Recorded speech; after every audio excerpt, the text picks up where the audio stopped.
কান্দে না যেন মায়, কান্দে না যেন মায়। সন্তানের জন্য মায় করলে মুনাজাত,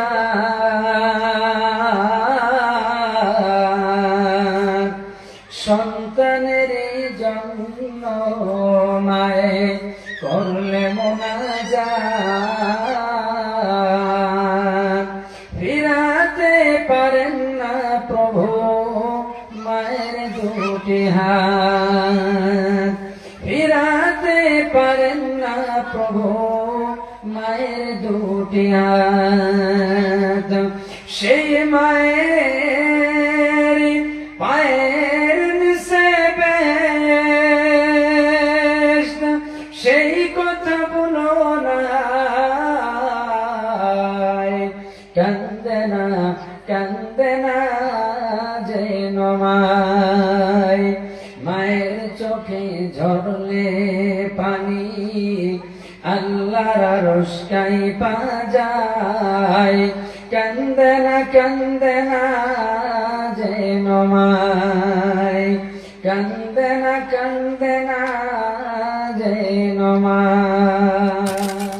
ফিরআউন আল্লাহর কাছে বলেছিল, দুনিয়া চেয়েছিল, আল্লাহ রাব্বুল আলামিন তাকে দুনিয়া দিয়ে সন্তুষ্ট করে দিয়েছিল। এমন অবস্থা হয়ে গেল, তিনি বললেন আনা রাব্বুকুমুল আলা।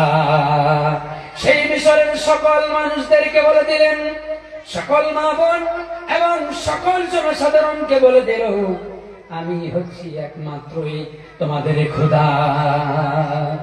এই কথা ফেরাউন দাবি করে বসে দিল।